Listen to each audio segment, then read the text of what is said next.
ओम शांति। प्रश्नकाल प्रश्न संख्या 1 श्री राहुल कसवा। मैं इधर देखता हूं भी आपको। प्रश्न संख्या माननीय मंत्री जी।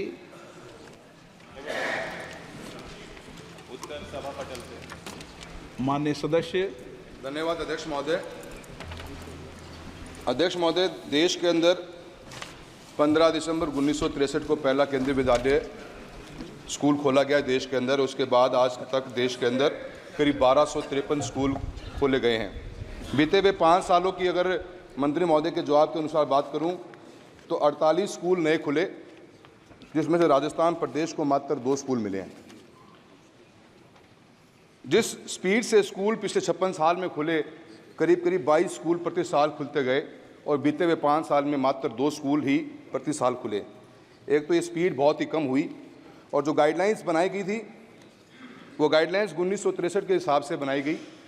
आज का बदलता हुआ वक्त है और आप की सरकार अमृत सिटीज़ नाम की बड़े बड़े शहरों को विकसित कर रही है, जिनकी 1 लाख से ऊपर की पॉपुलेशन है।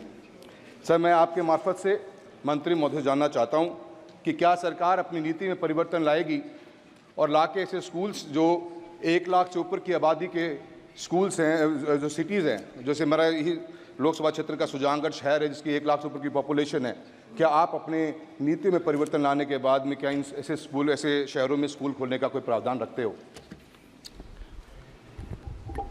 माननीय अध्यक्ष महोदय, माननीय सदस्य ने सवाल पूछा है और मैं समझ सकता हूं लाजमी है कि केंद्रीय विद्यालय संगठन की जो साख है उसे देखते हुए सभी सांसद चाहते हैं कि उनके क्षेत्रों में इसका विस्तार हो।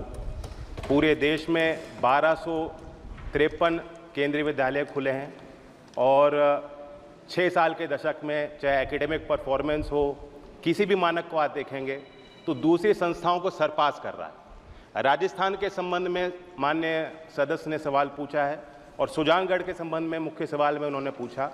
सुजानगढ़ को लेकर अभी हमारे पास कोई प्रस्ताव नहीं पेश हुआ है और उसकी एक पुरानी प्रक्रिया है, जिस प्रक्रिया को, जिस नियम को हमें फॉलो करना पड़ता है। माननीय सदस्य।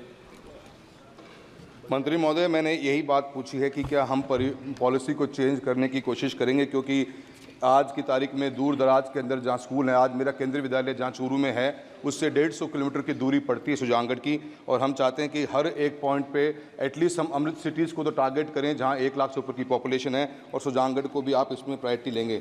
इसी तरह आपने जो भी अपने आंसर में बात बताई कि central institute of higher learning जो है उनके 12 स्कूल खोले गए पूरे देश भर के अंदर, जिसमें राजस्थान को एक भी स्कूल नहीं मिला। ये जरूर एक अच्छा कॉन्सेप्ट है, पर इस कॉन्सेप्ट के साथ में राजस्थान को इससे वंचित किया गया है। आप इसकी शुरुआत सुजानगढ़ से करना चाहेंगे? मेरा आपसे क्वेश्चन रहेगा।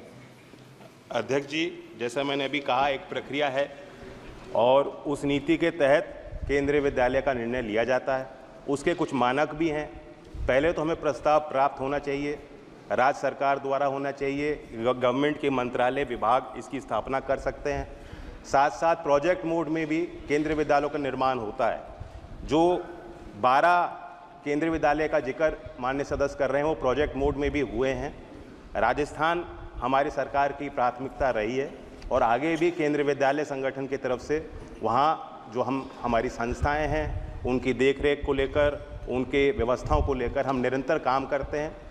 हमारी नीति में जो मुख्य प्रावधान है कि किस हिसाब से केंद्रीय विद्यालय स्थापित होगा, पहले तो प्रस्ताव आना चाहिए, ज़मीन आवंटित होनी चाहिए और टेम्परेरी अकोमोडेशन की सुविधा भी होनी चाहिए। उसके बाद ही हम आगे बढ़ सकते हैं। और केंद्रीय कर्मचारी भी होना चाहिए। जी, मैं माननीय सदस्यगणों से आग्रह करना चाहता हूं, ये प्रश्नकाल का पहला दिन है।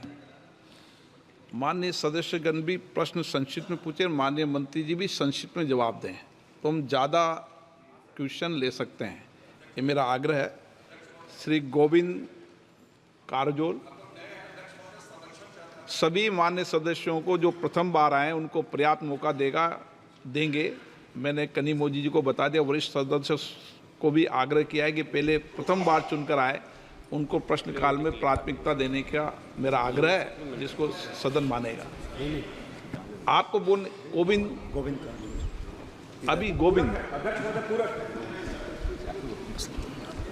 Honorable Speaker, sir, my question number 1 to Education Minister. No, he is already answered. आपका क्वेश्चन है तो पूछिए. आप प्रश्न पूछें. Sir, Honorable Speaker, sir, my parliamentary constituency Chitradurga is the most backward in the country, and more than 52% of population belongs to SC, ST and Kadugolla community. They are very poor families and their children are not getting quality education. So I request the government to kindly instruct the competent authority to accord approval immediately. सभापति जी, सवाल मुझे नहीं दिखा, एक मांग उठाई गई है और मैं माननीय सदस्य को सूचित भी करना चाहूँगा कि उनका जो प्रस्ताव है अभी उस पर विचार हो रहा है, कई स्तर पे उसको एग्जामिन किया जा रहा है. माननीय मंत्री जी, मांग ही उठती है प्रश्नकाल में. मांग नहीं उठेगी तो क्या उठेगा प्रश्नकाल जी. Shafi Parambir.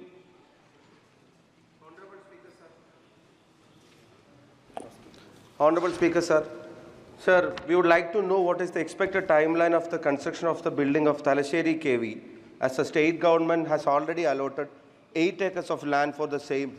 And sir, we deserve one more KV in my constituency. It's hugely populated, it's a large constituency. In Vadagara region, we request your involvement to allot one more KV for my parliamentary constituency, sir. माननीय मंत्री जी, आप बता दें कि ये प्रश्नकाल है जो उसमें आपको मंत्री जी जो चर्चा कर लेंगे. आप बुला के वो चेंबर में चर्चा करें. सभापति जी बिल्कुल इन्होंने स्पेसिफिक सवाल पूछा है, उस बिंदु पर मैं इनको व्यक्तिगत तौर से पूरी जानकारी उपलब्ध कराऊंगा. ओके. टी तबिल सेल्वम, धीरे धीरे नाम आ जाएगा, कुछ कठिनाई होती है, स्वाभाविक रूप से. கடந்த ஆட்சியில் எங்கள் தேனி हाँ, नाम अगर நாடாளுமன்றத்தில் शुद्ध नहीं हो तो बोल दिया करें, ठीक कर देंगे, कोई दिक्कत नहीं है.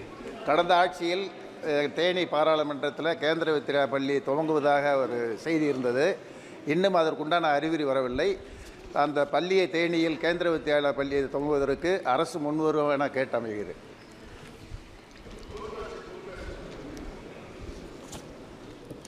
सभापति जी, जैसा उन्होंने खुद कहा है कि अभी उसकी कोई घोषणा नहीं की गई है, जब तक सैंक्शन नहीं होता उसकी घोषणा नहीं की जा सकती.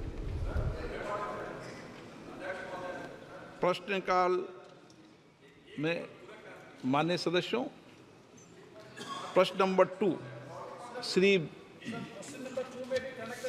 Okay Shri B Manickam Tagore. Question number, sir, 2, sir. Question number 2, sir. ठीक है. माननीय मंत्री जी. Sir, is laid on the table of the House. माननीय सदस्य. Sir, can the minister provide specific details on the measures being implemented to ensure the integrity of the examination process and to prevent future incidents of paper leaks, including any technological advancements or additional security protocols? Given the recurrence of such issues, it is 70 times in 7 years. How does the minister plan to restore trust in the system? Same, sir.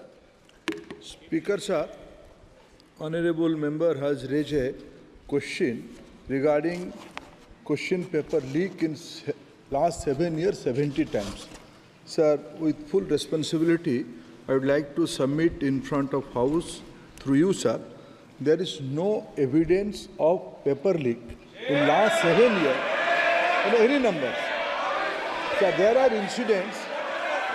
Already this case, right now, Speaker, sir, this case is going in front of Honorable Supreme Court. All the things has come out. Every question has put in front of Supreme Court.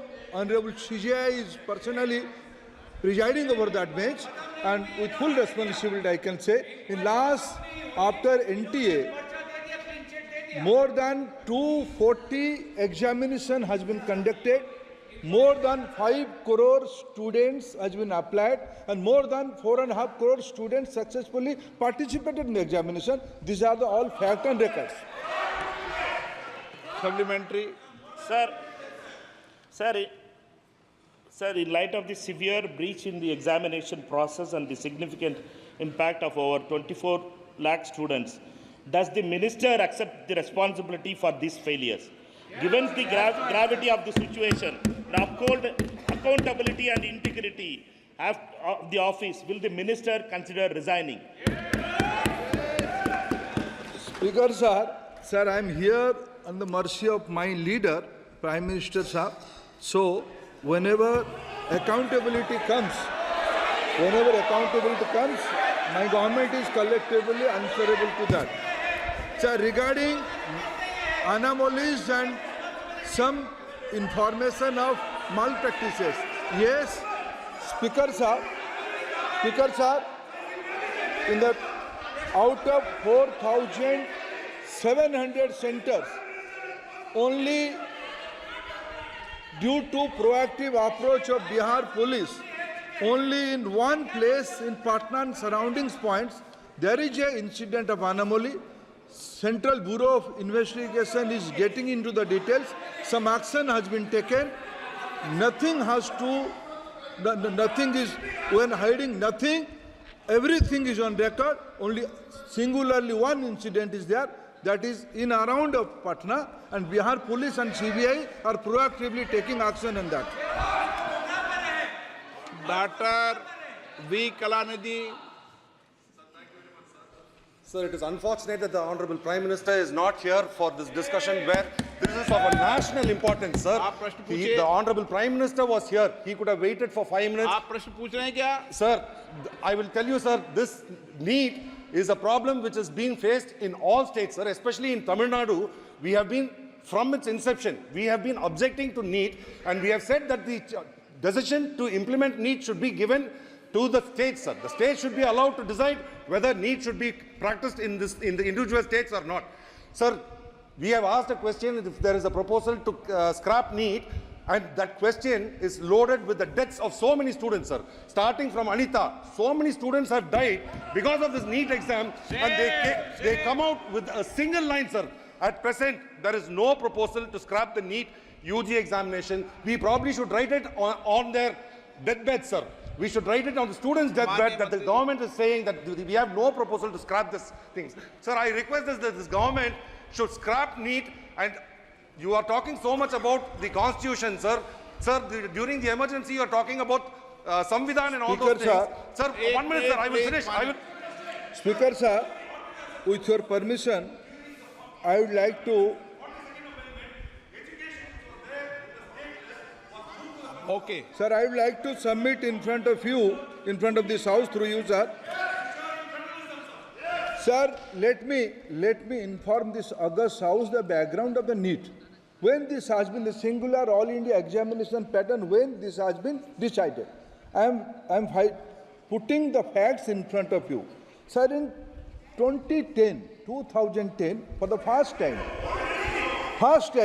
this decision has been taken by the then government. Sir, everybody knows in 2010 who was in the government, who has supported this government. First time in the 2010 this decision has been taken. Subsequently twice this issue has been raised in front of Honorable Supreme Court. Both the time Honorable Supreme Court has recommended for a single examination in all India level. At first, this examination was conducted by CBSE. Subsequently, the new agency, National Testing Authority, has been assigned to conduct this examination. This is a continuous process. From the 2010 onward, this debate is on. Those who have decided to conduct that examination in those days, today, due to political reason, they are putting fingers. Today, there is categorical answer from government.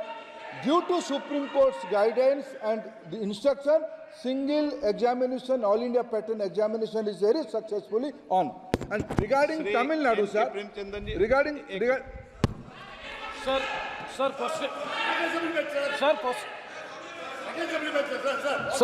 Sir, question number 16. Sir. No, how can Same question.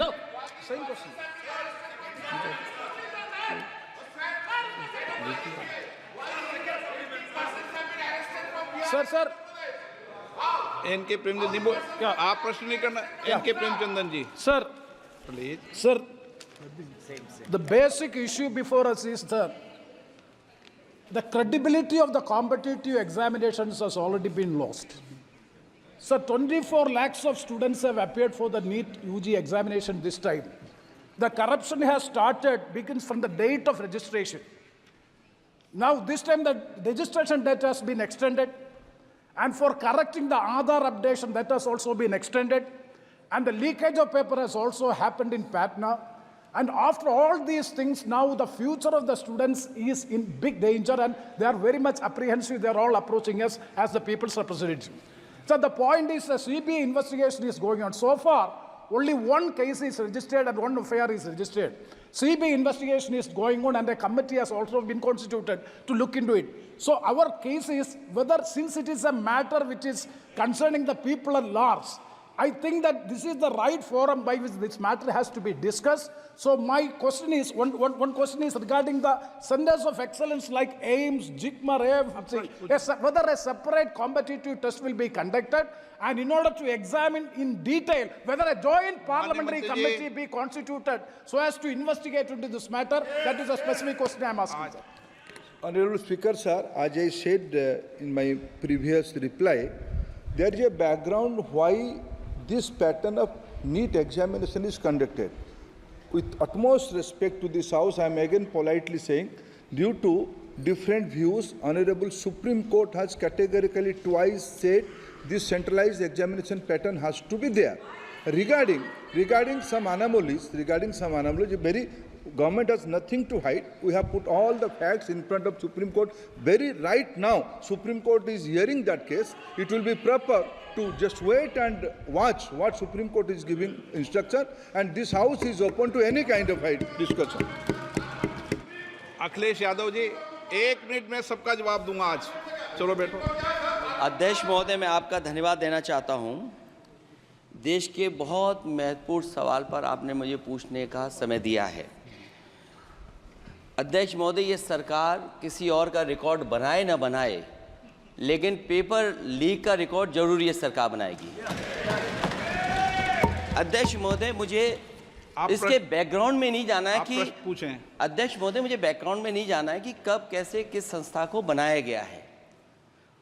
पूरे देश के छात्र इस पे आंदोलित थे. लगातार अखबार और सीबीआई की जांच के बाद चीज़ें सामने आ रही हैं, लोग पकड़े जा रहे हैं, जेल भेजे जा रहे हैं. मैं अध्यक्ष महोदय आपके माध्यम से पूछना चाहता हूं मंत्री जी से, क्या सेंटर वाइज जिन बच्चों को सबसे ज़्यादा नंबर मिले हैं, क्या उसकी सूची जारी करेंगे? 30,000 सीटें जहां हैं, कई सेंटर अध्यक्ष महोदय ऐसे हैं जहां 2,000-2,500 बच्चे पास हो गए हैं. सरकारी सीटें 30,000 हैं. कई सेंटर में 2000 से ज़्यादा पास हो गए. कई प्रदेश के ऐसी जगह है जहां पर कुछ सेंटर से 600 से 650 से ज़्यादा सबसे ज़्यादा नंबर हैं. और अगर वो संस्था इतनी क्रेडिबल थी, तो अध्यक्ष महोदय जिन सेंटर्स पे ये परीक्षा हुई, उन सेंटर्स का इंफ्रास्ट्रक्चर क्या था? क्या मंत्री जी ने जानकारी की थी इस बात की? अध्यक्ष महोदय, मेरे आपके माध्यम से एक ही निवेदन है कि बिना ये मंत्री जी रहेंगे तो न्याय नहीं मिलेगा बच्चों को. अध्यक्ष महोदय, आदरणीय अखिलेश जी की प्रश्न का मैं विनम्रता से उत्तर देना चाहूँगा कि अभी सुप्रीम कोर्ट में जो चल रहा है केस, सुप्रीम कोर्ट ने ऑर्डर दिया पूरा विद्यार्थियों की सूची को वेबसाइट में उपलब्ध करा दो. सर, पिछले 3 दिन से देश भर की सारे विद्यार्थियों की लिस्ट पब्लिक डोमेन में उपलब्ध है. ये सारा चीज़ खुले पे है और कई प्रकार की तर्क आ चुका है. सर, मैं एक अभी उसमें केरल के विद्यार्थी भी अच्छे किए हैं. क्या हम ये कहेंगे भी वहाँ भी कुछ गड़बड़ी हुई थी?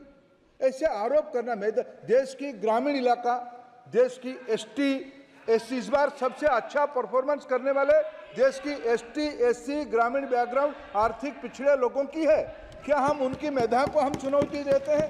और बाकी रहा क्वेश्चन पेपर लीक की, सर मैं फिर मैं शुरू से मेरा एक स्टैंड रहा, राजनीति नहीं करना, लेकिन अखिलेश जी जब वहाँ दायित्व में थे उस सूबे की, सर सारे सूची है कितने बार उत्तर प्रदेश में क्वेश्चन पेपर लीक हुए हैं। माननीय एक मिनट प्लीज, एक मिनट। राहुल गांधी जी, आप प्रश्न पूछना चाहते हैं? Speaker sir, it's obvious to the whole country. It's obvious to the whole country that there is a very serious problem in our examination system. This is not just a question of NEET, it is in all the major examinations. Now, the minister has blamed everybody except himself, right? I don't even think he understands the fundamentals of what is going on here. आप प्रश्न क्या है आपका? आ रहा हूँ sir. Sir ये मैं question को सेटअप कर रहा हूँ। इसलिए प्रश्न पूछते हैं। ये the issue is that there are millions of students in this country who are extremely concerned at what is going on and who are convinced that the Indian examination system is a fraud. That is what is at stake here. Millions of people believe that if you are rich and if you have money, you can buy the Indian examination system. And by the way, and this is the same feeling that the people in the opposition have. And that is why we are asking some very simple questions to Honorable Minister. Number one, as this is a systemic issue, what exactly are you doing to fix this issue at a systemic level? Yes. That's the first question. Okay, question में चल रहा है अभी। Please. अब मैं मंत्री जी, मैं एक बार बोल दूं इस बात पे? चलो मंत्री जी, आप शॉर्ट में जवाब दो, फिर मैं बोल ही देता हूं। आज आप शॉर्ट में जवाब देना। अध्यक्ष महोदय, मेरे जो शिक्षा है, मेरे जो संस्कार है, मेरे जो सामाजिक जीवन है, मेरे को मेरे राज्य की, मेरे सूबे की जनता की स्वीकृति मिली है। मैं किसी की, मेरे बौद्धिक और मेरे संस्कार की सर्टिफिकेट मेरे को सारी सदन में किसी से नहीं चाहिए। देश की प्रजातंत्र में चुन के मेरे नेता प्रधानमंत्री मोदी जी को प्रधानमंत्री की भूमिका दिया है। मैं उनकी निर्णय से यहाँ उत्तर दे रहा हूँ सदन को। बाकी ये कहना चिल्लाने से सच झूठ नहीं हो जाएगा साहब। ये जो कहा गया देश की अभी की एग्जामिनेशन सिस्टम रबिश है सर, इससे दुर्भाग्यजनक बयान देश की नेता प्रतिपक्ष का कुछ नहीं हो सकता है सर। मैं कठोर शब्द से उसको निंदा करता हूं। बाकी रहा, मैं सर आपके सामने, आपके माध्यम से देश के सामने सर एक तथ्य रखता हूं सर। जिन्होंने रिमोट से सरकारें चलाई है, 2010 में 3 बिल आया था सर शिक्षा सुधार के लिए। उन्हीं की पार्टी के नेता आदरणीय कपिल सिब्बल साहब 3 बिल लाए थे। उसमें से एक बिल था एजुकेशन, उसमें एक बिल था prohibition of unfair practice bill 2010, जिसकी उद्देश्य एजुकेशन इंस्टीट्यूशन में माल प्रैक्टिस को बंद करना। सर मेरे सरकार की हिम्मत है, अभी हमने पब्लिक एग्जामिनेशन की रेगुलरिटीज में बिल लाए, कानून बनाए। क्या मजबूरी था कांग्रेस पार्टी की, क्या मजबूरी था नेता प्रतिपक्ष की? उन्होंने उस बिल को उल्टा किया, किसके दबाव में उल्टा किया?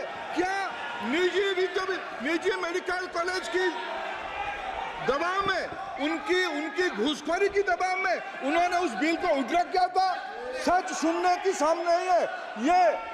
मैं किसी की विद्वता पे प्रश्न नहीं उठाता हूं, लेकिन सच 2010 में शिक्षा सुधार की बिल उन्हीं की सरकार ने लाया था, दबाव में उन्होंने उल्टा किया। ये हमको प्रश्न पूछते हैं। एक मिनट प्लीज। मैं सबको मौका दिया, सबको मौका दूंगा। एक मिनट माननीय सदस्य, प्लीज 1 मिनट बैठिए। प्लीज बैठिए। आप पहली बार, हाँ 1 मिनट। रिकॉर्ड में नहीं जा रहा। Kalyan ji please, Kalyan ji, Kalyan ji, Kalyan ji please, Kalyan please, please एक मिनट प्लीज, एक मिनट, एक मिनट सबको मौका दूंगा, एक मिनट प्लीज, एक मिनट।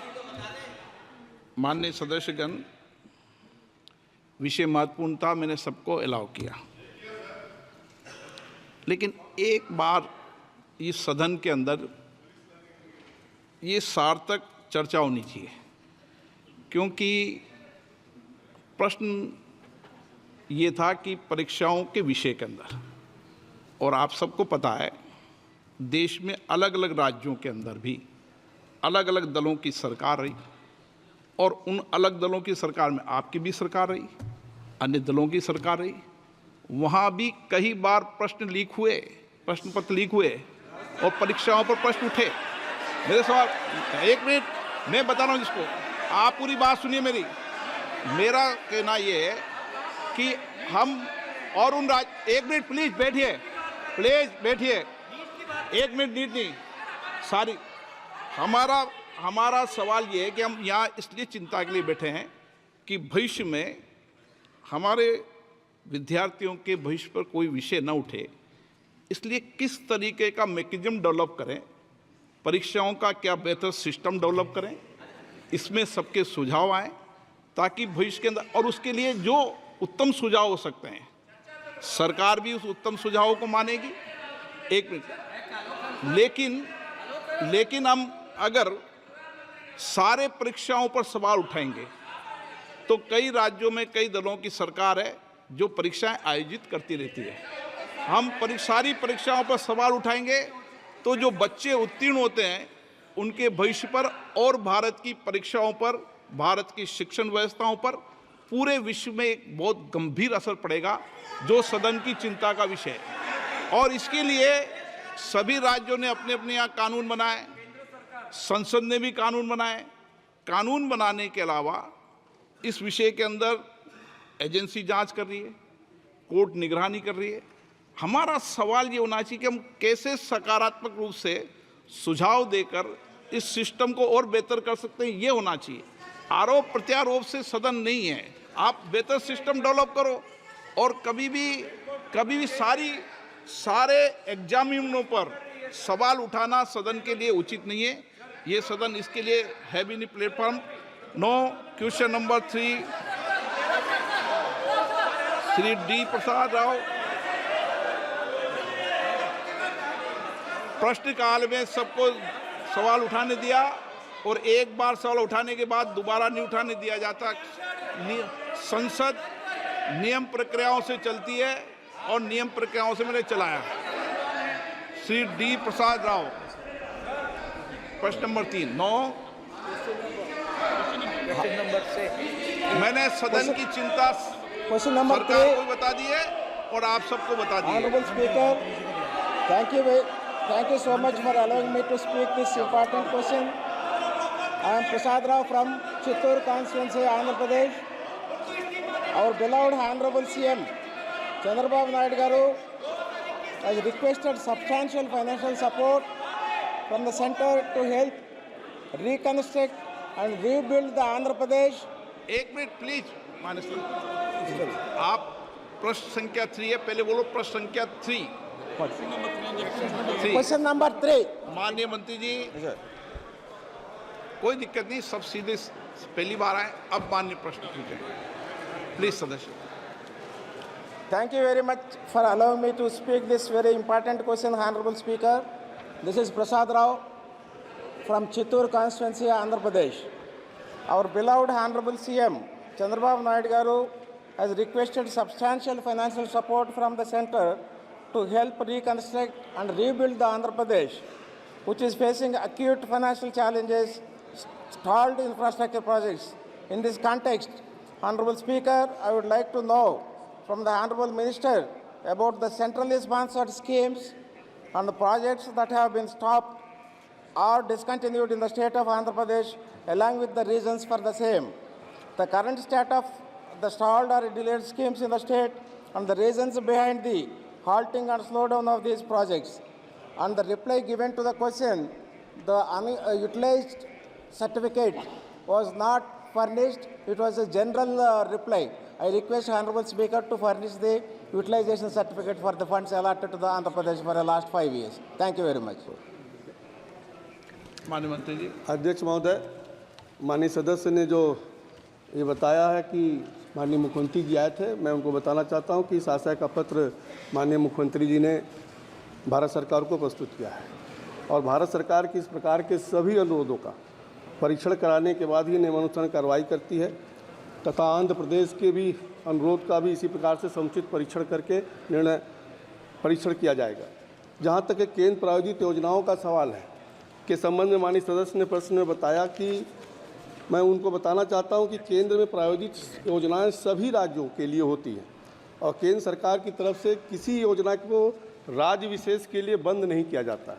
केंद्र सरकार का केवल आग्रह मात्र यही होता है कि संबंधित योजनाओं को दिशा निर्देश के अनुपालन के तहत कार्य किया जाए। सप्लीमेंट्री, माननीय honourable member supplementary.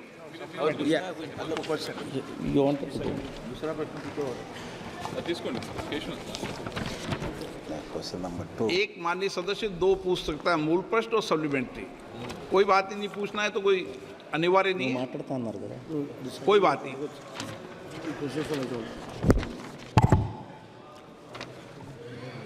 So, respected sir, despite the release of 62,500 crores by the central government, there have been cases of corruption and diversion of practices of these funds by the previous state government and Andhra Pradesh. As a result, the centrally sponsored schemes implemented over the past 5 years have not been reached the people of the state. This is highlighted in the white papers released by our Honorable Chief Minister Sri Chandrababu Naidu Garu, especially in the ones related to Polavaram irrigation project and the development of our capital, Amaravati. In the light of this, I would like to ask the Honorable Minister, have there been any reported issues of fund diversion or misallocation of related to these funds in the state of Andhra Pradesh in the past 5 years?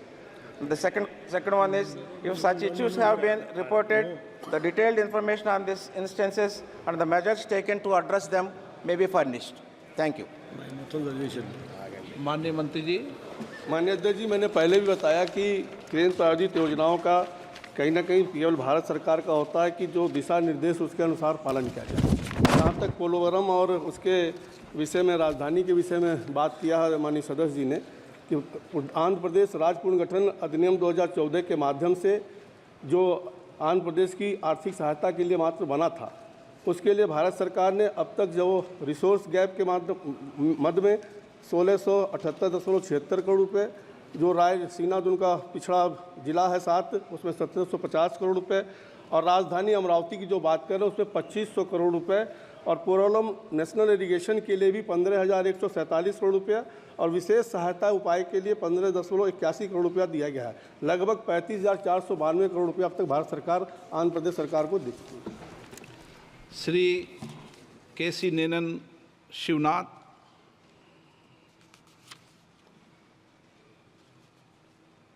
Speaker sir, despite of 62,400 crores given by the central government, these funds have been diverted and case of corruption has been noticed, and it was clearly mentioned by our Chief Minister Chandrababu Naidu, the paper released on Polavaram irrigation and as well as capital of Amaravati. In light of this, I would like to ask Honorable Minister Ji, issue have been reported and detailed information of these instances and measures taken to address them. Thank you. माननीय अध्यक्ष जी, मैंने पहले भी इसको बताया कि भारत सरकार दी है, ऐसी कोई सूचना हो तो प्राप्त होगी तो जरूर जाती है। श्री टी.आर. बालू जी, मिस्टर टी.आर. बालू जी।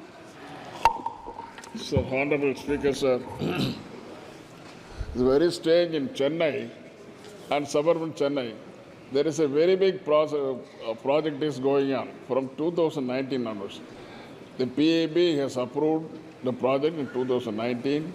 For the past 5 years, central government has not even invested a single penny in the CSS scheme.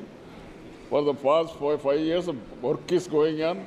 Honorable Chief Minister of Tamil Nadu is working hard. He is getting the market funding with higher interest rate, and he is investing, and day to day it is leaps and bounds, it is progressing, and it is almost about 60% of the project has been completed.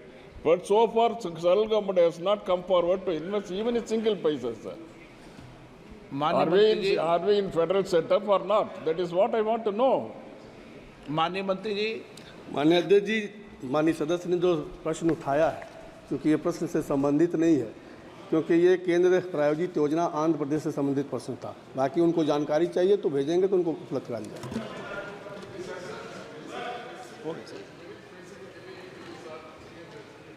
Okay, CM Ramesh. Whether there is any monitoring mechanism in the Ministry of to oversee that funds disbursed to the state government for centrally sponsored schemes have been utilized for the intended purpose, and whether officials to the ministry had undertaken any field visits in this connection. If his field visit is there, have you found any fault? What is the action is going to be taken?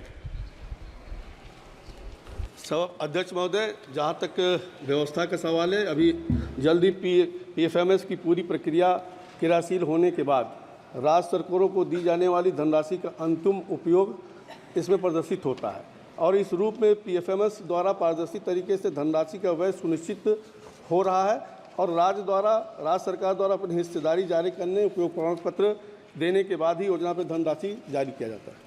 Question number 4, Shrimati Kirti Devi Dev Varman. Honorable Speaker, I have माननीय सदस्य, three questions. एक minute, हाँ, प्रश्न संख्या बोल दें सबसे पहले। Question number 4A, the steps taken. No, कोई बात नहीं, आप हंसे, सभी सदस्य ने प्रश्न है। माननीय सदस्यगण, एक मिनट, मैं सभी माननीय सदस्य, उसमें नए माननीय सदस्य भी हैं, ऐसे तो पुराने माननीय सदस्य भी चूक कर जाते हैं।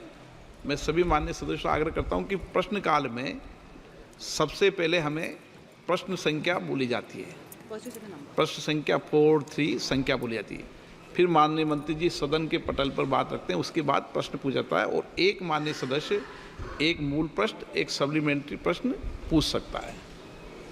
माननीय Honorable member. क्वेश्चन नंबर बोले? Question number 4. Yes, okay. माननीय मंत्री महोदय। Sir, a statement is laid on the table of the House. Honorable member. Question number A, the steps taken by the government for reducing the number of pending litigation under the Companies Act law.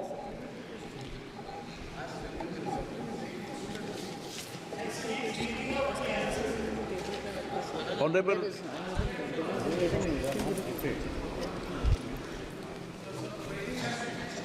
Respected Speaker, sir. दादा, आप इतने senior हो, आप रोज इस सदन की कार्रवाई को बाधित करते हो ना। Ministry of Corporate Affairs has taken several steps to review pending prosecutions in various courts. In 2017 and later in 2022, a committee of senior officers of MCA was set up to give recommendations regarding withdrawal of prosecutions. The objective is to free judicial courts from dealing with offences that are of procedural and technical nature. So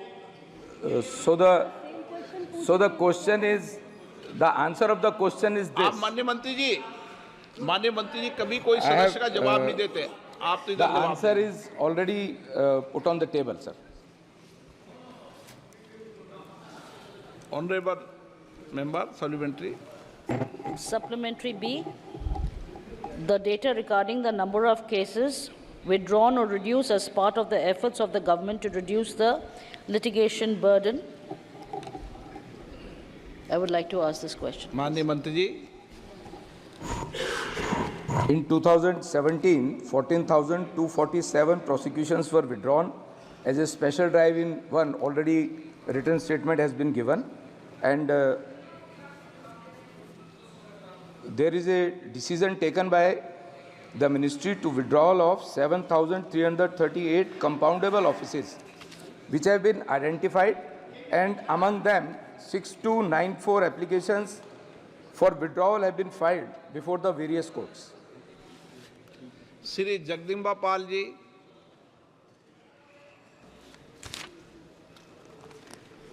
अध्यक्ष जी, मैं बहुत आपका आभारी हूँ कि माननीय मंत्री जी ने इस प्रश्न का जवाब बहुत विस्तार से दिया।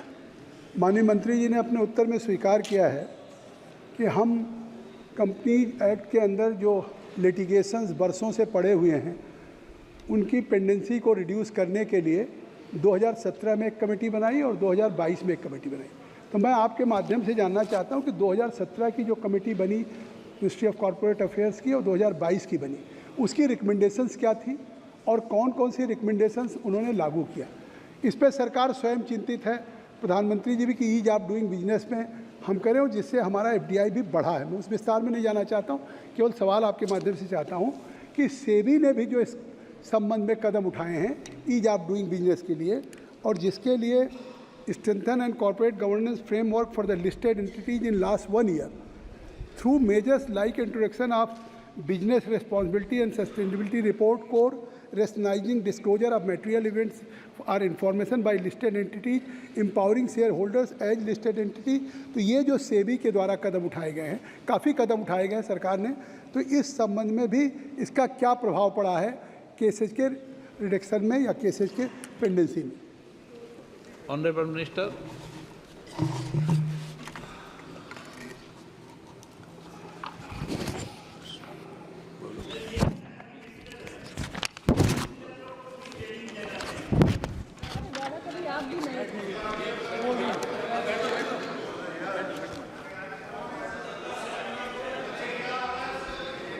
Sir, please allow me.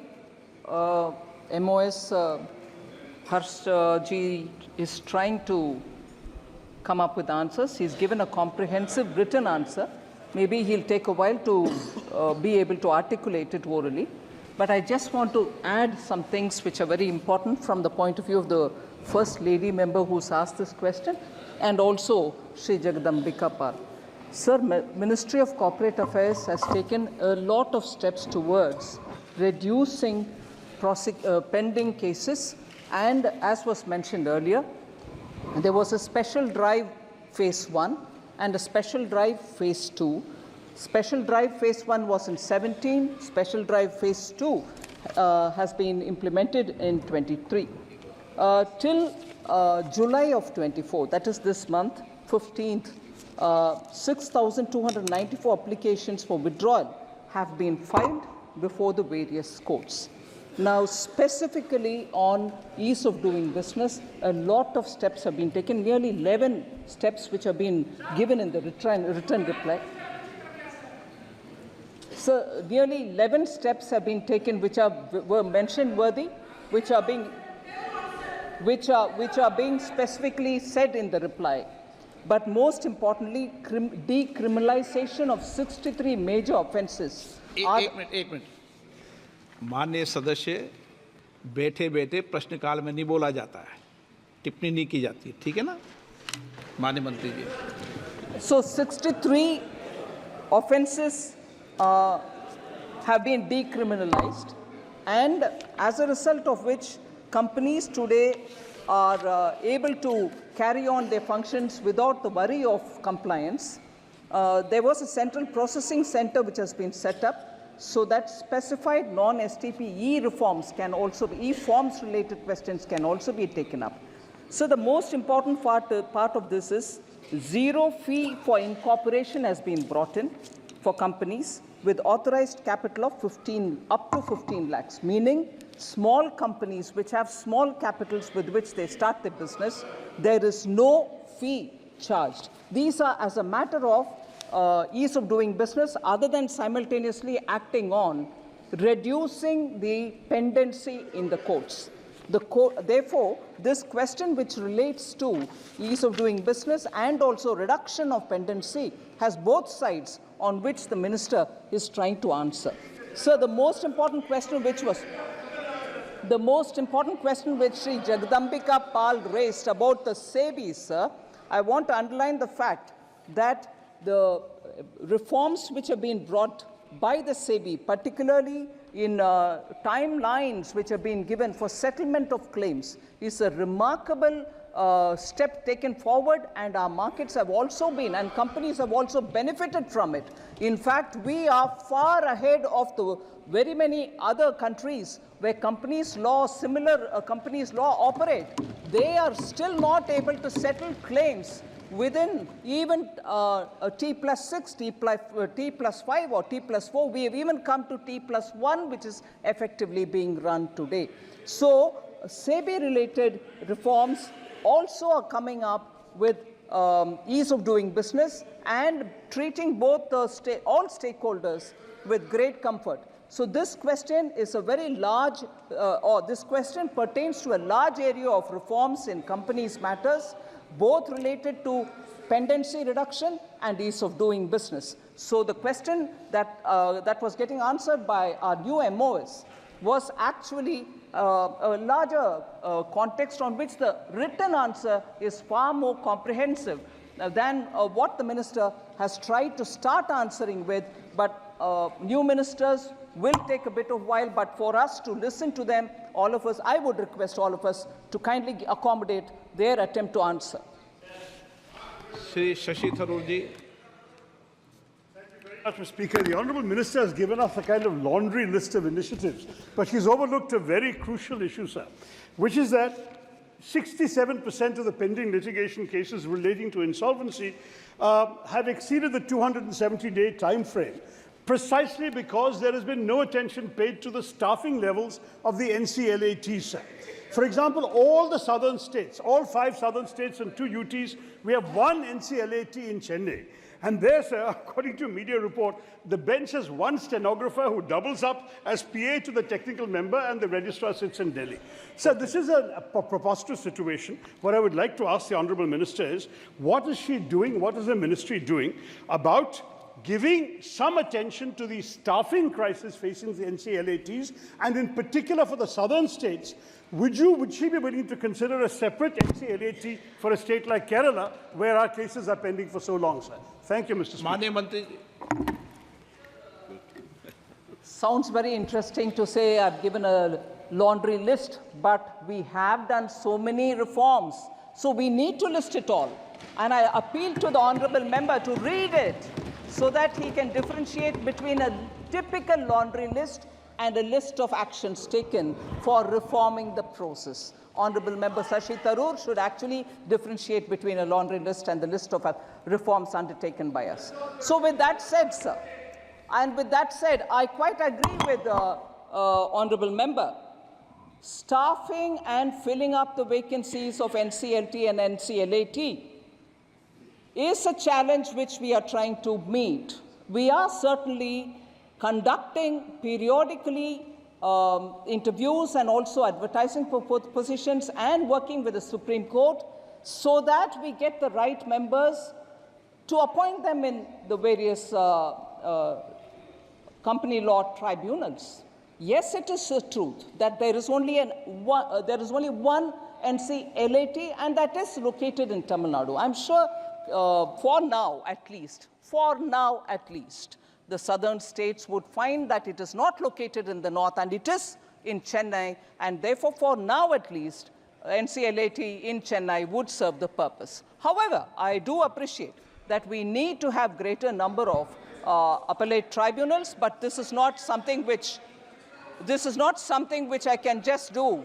Oh, sir, my mic is off. So it's not only the opposition members' mics which are getting off, even mine is off, if that satisfies you. Sir, but my answer is not complete. NCLT, both NCLT and NCLAT appointments are being taken up seriously by all of us. We are trying to fill it speedily. Let me assure the member that filling up these positions are happening with greater sense of urgency. Question number 5 Shrimati Aparajita sarangi. Question number 5 sir. Honourable मंत्री जी, सदन के पटल पे रखा गया है श्रीमान। माननीय सदस्य। Speaker sir, promoting libraries is crucial for fostering a culture of lifelong learning. National Mission on Libraries was formulated by the central government in 2014. And the main intention of this particular scheme was to enhance the accessibility to knowledge and resources across India. Since 2014, the year in which this scheme was grounded, till today, we would like to know as to what kind of initiatives have been taken by the Government of India, the Ministry of Culture, to raise awareness among the people regarding the benefits of the scheme, and what is the nature of the community engagement and the community outreach. I would request Honorable Minister Culture to enlighten us. माननीय अध्यक्ष महोदय, माननीय सदस्य ने जो प्रश्न किया है वो निश्चित ही अत्यंत महत्वपूर्ण है और समाज जीवन से जुड़े हुए और व्यक्ति के जो है जीवन में जुड़ी हुई शिक्षा जैसे महत्वपूर्ण विषय पर प्रकाश डालता है। लेकिन हम सब जानते हैं कि लाइब्रेरी एज पर 7th schedule of the constitution ये स्टेट का सब्जेक्ट है और स्टेट का सब्जेक्ट होने के नाते प्राइमरी रिस्पॉन्सिबिलिटी लोगों को इसके साथ में जोड़ना, लोगों की लाइब्रेरी के साथ में जुड़ाव हो, लोगों का अध्ययन करने की अध्ययनशीलता बढ़े, ये रिस्पॉन्सिबिलिटी जन जागरण करने की रिस्पॉन्सिबिलिटी राज्य सरकारों के साथ में है। भारत सरकार नेशनल मिशन ऑफ लाइब्रेरी के माध्यम से राज्यों को उनके इस एफर्ट्स को सप्लीमेंट करने के लिए धनराशि और संसाधन मुहैया कराती है। माननीय सभापति महोदय, मैं आपके माध्यम से माननीय सदस्य और सदन को अवगत कराना चाहता हूं कि लाइब्रेरीज़ के फिज़िकल इंफ्रास्ट्रक्चर को बढ़ाने के साथ साथ में राजा राममोहन राय लाइब्रेरी फाउंडेशन के माध्यम से विभिन्न लाइब्रेरीज़ को स्टेट्स में ग्रांट सप्लीमेंट करके राज्यों के द्वारा किए गए निवेश के अनुरूप ग्रांट सप्लीमेंट करके वो अपने यहाँ पर लाइब्रेरी एक्सपीरियंस को एनहेंस कर सकें, रीडिंग मटेरियल को बढ़ा सकें, इसके लिए समुचित प्रावधान किए गए। और इसके साथ साथ में नेशनल वर्चुअल लाइब्रेरी सेटअप करके जिस वर्चुअल लाइब्रेरी में हमने लाखों की संख्या में पुस्तकों को उपलब्ध कराया ताकि लोग आज के इस तकनीकी के युग में अधिकतम लोग उसका लाभ उठा सकें।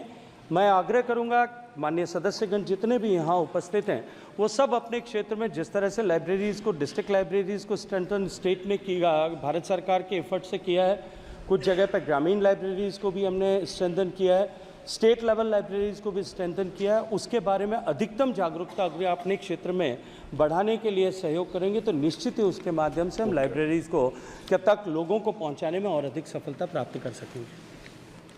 आप subject known for its rich cultural heritage with diverse traditional systems of knowledge.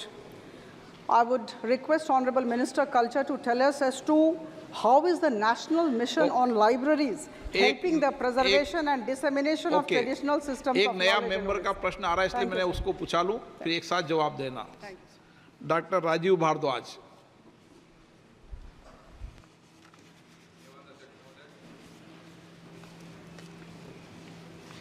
आदरणीय मंत्री जी का जो वक्तव्य सुना मैंने, क्वेश्चन नंबर 5। आपको प्रश्न नंबर नहीं बोलना, आपको तो प्रश्न पूछना है। आप तो प्रश्न पूछे हैं, नए मेंबर जो होता है ना उसका प्रश्न होता है, उसको पूछते हैं। मुझे अपने लोकसभा क्षेत्र के संदर्भ में अंतर्राष्ट्रीय संस्कृति मंत्री जी के द्वारा राष्ट्रीय पुस्तकालय मिशन के अंतर्गत मेरे लोकसभा क्षेत्र में ये 2 जिलों में विभक्त है, जिला कांगड़ा और चंबा। इसके संदर्भ में मुझे ये पता करना है कि मेरे क्षेत्र में इस लाइब्रेरीज़ कितनी लाइब्रेरीज़ हैं और उनके संदर्भ में कितनी धनराशि उपलब्ध करवाई गई। माननीय मंत्री जी। माननीय सभापति महोदय, माननीय सदस्य ने जो प्रश्न किया है कि हिमाचल प्रदेश के लोकसभा क्षेत्र में स्पेसिफिक लोकसभा क्षेत्र में कितनी लाइब्रेरीज़ हैं और उन पर कितना धनराशि मुहैया कराई गई है। नेशनल मिशन ऑफ लाइब्रेरी राज्य में एक लाइब्रेरी और एक डिस्ट्रिक्ट लाइब्रेरी को मॉडल लाइब्रेरी बनाने के लिए जो फंड देती है, उसके अतिरिक्त भी जो छोटी लाइब्रेरीज ग्रामीण स्तर पर बनती है, मैं खुशी के साथ में ये कहना चाहता हूँ कि हिमाचल प्रदेश जैसे प्रदेश ने, जो इतना छोटा प्रदेश है, उसने अपने रूरल लाइब्रेरीज़ को अपग्रेडेशन के लिए लगभग 800 से ज़्यादा लाइब्रेरीज़ को भारत सरकार ने जो है वो धनराशि मुहैया कराई है। माननीय सदस्य ने जो अपने ज़िले के लिए, अपने लोकसभा क्षेत्र के लिए जो स्पेसिफिक जानकारी चाहिए, वो स्पेसिफिक जानकारी माननीय सदस्य यदि मेरे कार्यालय से संपर्क करेंगे तो निश्चित रूप से जो है उनको प्रोवाइड किया जाएगा। आप ही दे देना उनको।